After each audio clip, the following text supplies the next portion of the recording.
I remember being on my job with no possibility of a future. And I will never forget the moment that a man walked up to me and looked me in my eyes and told me that this was the best I would be able to do. And I came to the resolve in that very moment that greatness would be my new norm.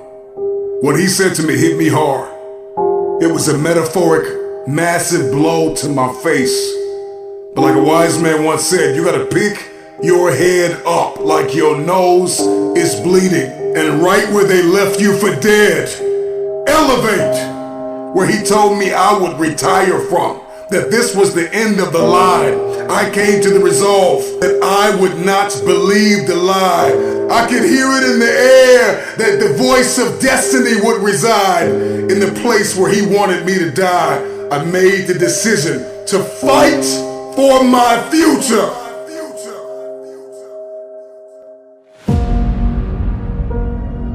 You will not pause. You will progress. You will not expire. You will evolve. You will not crumble in the midst of crises. You may be neck deep in what seems to be a catastrophic storm of chaos, but I pray that in this moment you will find the calm, the peace, the hope, the faith, the courage, the expectancy you need to live and not die, to move up and not stay where you are. You get what you see, and that is the formula for expectancy. Your expectation is what you believe is about to happen. And for many of you, you have been so traumatized by the past that your expectations are so diminished. Your expectations have been dying a slow death because of the trauma of the past. You expect nothing. And so you feel like, if I don't expect anything, then you can't hurt me. If I have no expectation on you, then you cannot disappoint me. If you are going to win the fight for the future, you are going to have a high expectation. It was Kobe Bryant that said everything negative, pressure, and challenges is all an opportunity for me to rise. It's crises that reveals what we are comprised of. And I ask you the question, are you praying the darkness away, or are you becoming the highest version of yourself in the midst of the darkness? You know, when you find yourself standing in the middle of trial, tribulation, scarcity, and uncertainty, there is a process from flapping to flight. How you process pain will determine your future. I need you to fight for the future.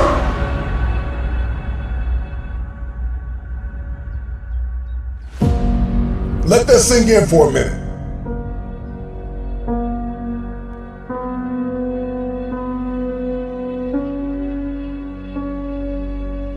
You are not your crises. You are not what you are going through.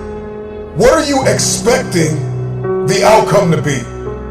Because you can't change what has happened. However, you can change what will happen.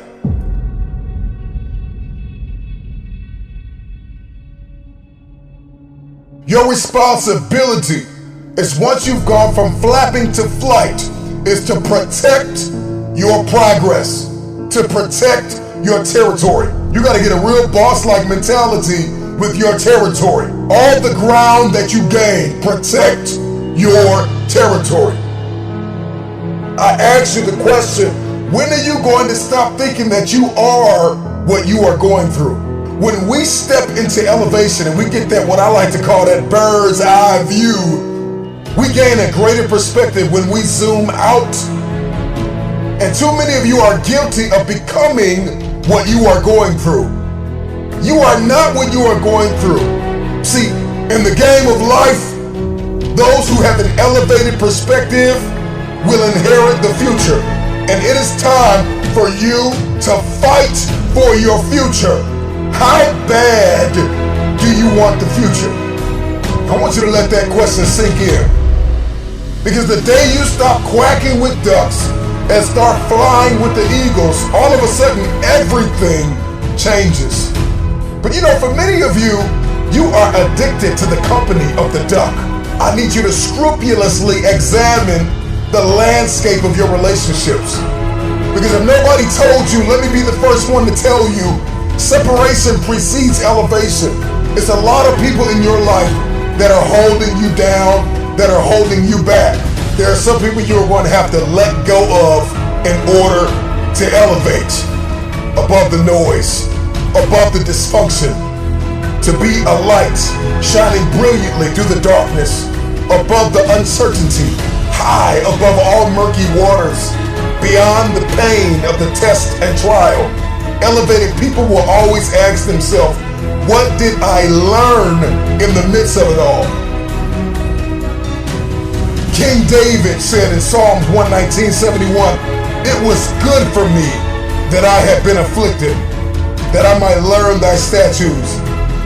And when you're stepping in this space, in this realm, in this world of elevation, you are not asking God, why am I in pain? You are asking God, what am I getting ready to become? With high expectation, elevated people will ask themselves, what am I getting ready to become?